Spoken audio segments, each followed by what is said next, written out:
pois é necessário que até mesmo haja heresia entre vós. 1 Coríntios, capítulo 11, verso 19.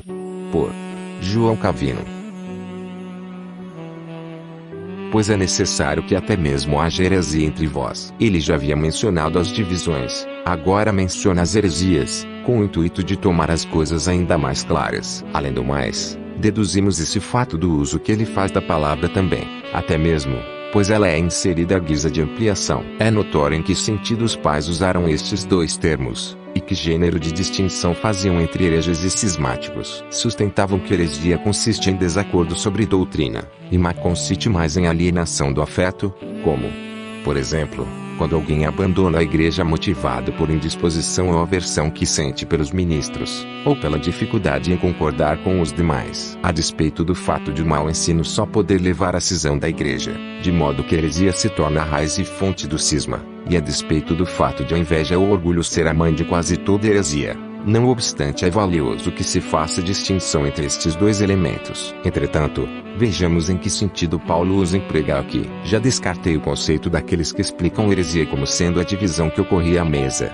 ou em que o rico não partilhava sua ceia com o pobre, pois a intenção de Paulo era realçar algo ainda mais ofensivo, pondo de lado, porém, outros pontos de vista. Toma o cisma e a heresia aqui como sendo uma questão de posição em que um vai além do outro. Assim, o cisma será sempre encontrado onde estão presentes animosidades secretas, onde está ausente aquela harmonia que deve haver entre os crentes, ou onde interesses conflitantes impõem sua presença, onde cada um pensa nos próprios meios de assegurar seus direitos, não acalentando o mínimo interesse no que os outros dizem ou fazem. A heresia aparece onde o mal é por demais acentuado, e avança de uma forma tão solerte, que a hostilidade se acentua de tal forma que os homens se dispõem francamente a dividir-se em partidos opostos. Daí, a fim de que os crentes não se sentissem desanimados ao verem os coríntios se dilacerando em divisões, o apóstolo focaliza a causa das ofensas de uma perspectiva totalmente diferente, dizendo que tudo isso acontecia porque o Senhor estava pondo à prova a perseverança de seu próprio povo por meio de experiências como estas. Que glorioso conforto,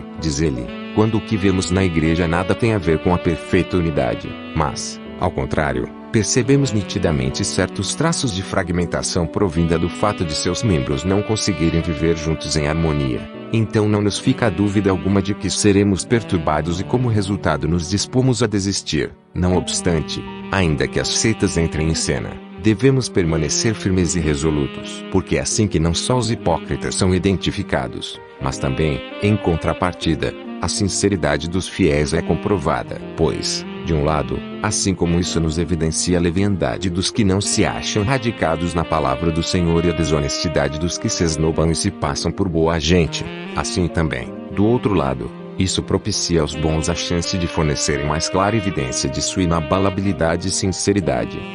No entanto, é bom notar que Paulo diz ser necessário, pois, ao fazer uso desta expressão, sua intenção é evidenciar que esta situação não surge casualmente, mas que surge pela infalível providência divina, visto que o Senhor visa experimentar seu próprio povo como se faz com ouro num cadinho. Ora, se isso é agradável a Deus, segue-se que nos é igualmente benéfico. Todavia, tal fato não nos deve servir de base para entrarmos em espinhosos debates, ou, pior ainda, não serve para nos embrenharmos por confusos labirintos sobre a questão da necessidade filial. Sabemos que jamais haverá um tempo em que não mais existam pessoas falsas. Sabemos que tais pessoas são controladas pelo espírito de Satanás, e que o mal as mantém verdadeiramente cativas. Sabemos que Satanás perseveradamente faz de tudo para ver rompida a unidade da igreja. Esta é a origem da necessidade de que Paulo está falando, não de destino. Também sabemos que em sua grandiosa sabedoria o Senhor reverte os perniciosos propósitos de Satanás para a salvação dos fiéis. Assim sucede ao resultado que Paulo descreve, ou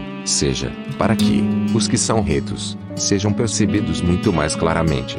Pois de forma alguma se deve imaginar que uma bênção tal como esta tenha sua fonte na heresia, a qual sendo por si mesma má, não pode produzir coisa alguma senão que é nocivo, mas a bênção emana de Deus, o qual reverte a natureza das coisas por sua infinita benevolência, de modo que tudo quanto Satanás porventura maquine para a destruição dos eleitos, isso mesmo se transforma em bênção para eles. Ora, Crisóstomo argumenta dizendo que a partícula iva indica não causa, e, sim, Efeito, isso não é de muita importância, pois a causa é o secreto conselho de Deus, por meio do qual as coisas ruins são manipuladas de tal sorte que tudo se reverte em bem. Finalmente, sabemos que os ímpios são impelidos por Satanás, de tal maneira, que são não só movidos a agir, mas também eles de bom grado agem movidos por vontade própria. Portanto, eles são deixados sem qualquer justificativa.